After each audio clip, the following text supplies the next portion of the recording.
नमस्कार दोस्तों, स्वागत है आप सबका हमारे YouTube चैनल पर। इस कहानी के सभी पात्र और घटनाएं काल्पनिक हैं। यह सिर्फ आपके मनोरंजन के लिए बनाई गई है। केशव की शादी के 4 वर्ष निकल गए, पर सलोनी के साथ उसका सामंजस्य बनने का नाम ही नहीं ले रहा था। छोटी छोटी बातों में सलोनी अक्सर बुरा मान जाती। केशव को समझ में नहीं आता कि अपनी संगिनी को कैसे मनाए। उन दोनों के कॉलेज का साथी निशांत सालों बाद उनसे मिलने आया। दोनों ऑफिस के पास ही के रेस्टोरेंट में साथ लंच कर रहे थे। निशांत ने सलोनी से भी मिलने की इच्छा जाहिर की, पर केशव ने बात बदल दिया। इस बात पर उसे संदेह हुआ कि कुछ तो गड़बड़ है। बहुत पूछने पर केशव ने बताया कि वह खुश नहीं रहती है, बात बात पर नाराज होती है, मुझसे भी खुलकर बात नहीं करती और न ही किसी से मिलना जुलना चाहती है। आखिर मैं क्या करूं? कैसे खुश रहेगी? तुम तो अपने परिवार के चहेते हो, चारों ओर तुम्हारा यशगान होता रहता है। उसके व्यक्तित्व को भी उभरने दो। पहले साथ वक्त बिताते थे ना, वैसे ही कुछ निजी समय निकालो। कहीं ना कहीं उसे नजरअंदाज कर रही हो, क्योंकि मैं जिस सलोनी को जानता था वो बेहद हंसमुख व मिलनसार थी। उसमें आए बदलाव के लिए बस तुम ही जिम्मेदार हो केशव, निशांत ने कहा। ठीक ही तो कह रहा था वह। इस बात पर कभी उसका ध्यान गया ही नहीं।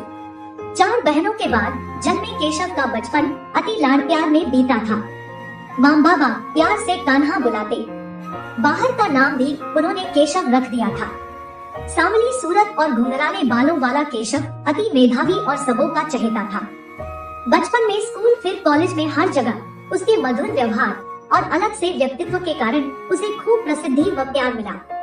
और हाँ, लड़कियां भी दीवानी थी केशव की, पर उसने किसी से दिल ना लगाया था सिवाय सलोनी के। दोनों की दोस्ती थी और शादी भी हो गई। पति के प्यार में कोई कमी न थी, पर जताने की कला से अनभिज्ञ था। ऐसे अनाड़ी साजन से एक दूरी बनती ही जा रही थी। सलोनी अपने 4 भाई बहनों में सबसे बड़ी थी। उसका कहा कोई नहीं टालता था। एक इसी बात ने उसे केशव के समक्ष कभी झुकने नहीं दिया।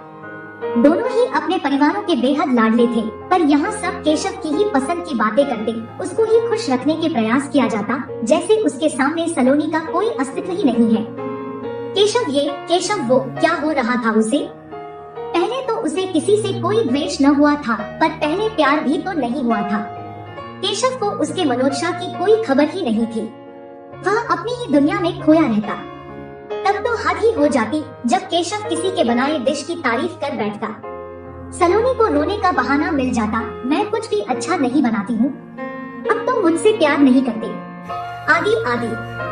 सबके बीच व्यस्त रहने वाला केशव पत्नी के मन को समझ ही नहीं पाया था।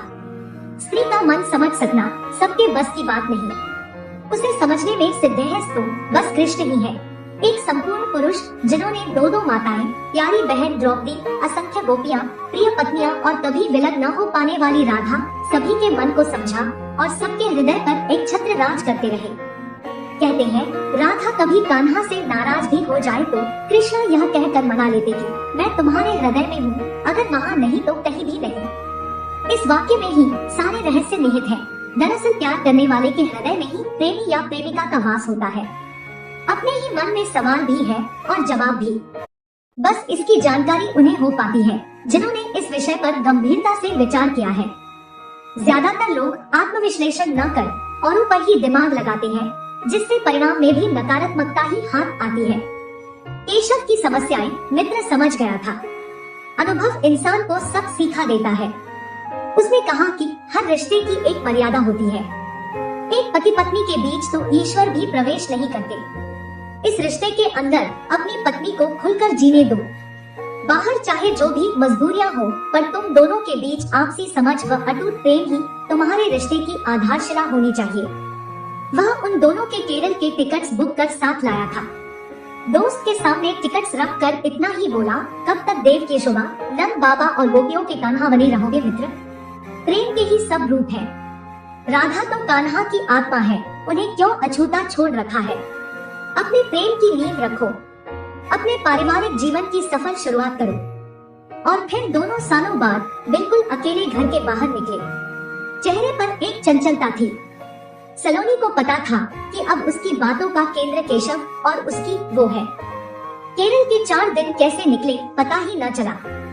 सच पूछो तो सलोनी को वापस आने का दिल नहीं कर रहा था, और हाँ, केशव ने ये समझ लिया था कि इस रिश्ते की भी एक निष्ठा है।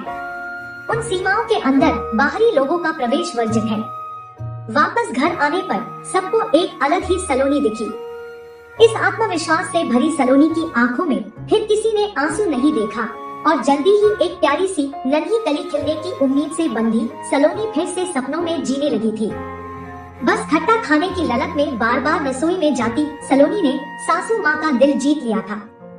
घर में फिर से कान्हा के बालूट के आने की खबर ने खुशियाँ बिखेर दी थी।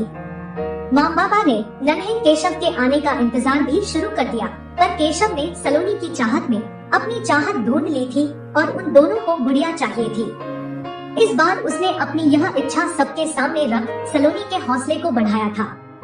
कुछ महीनों बाद उनके आंगन में एक नन्ही परी का आगमन हुआ। केशव अपनी गुड़िया को बाहों के झूले में झुलाने लगा। उसकी दुनिया प्यार से संवर गई थी। हंसती खेलती छोटी सी प्यारी सी उसकी अपनी नन्ही सलोनी ने उसके जीवन को इंद्रधनुषी कर दिया था।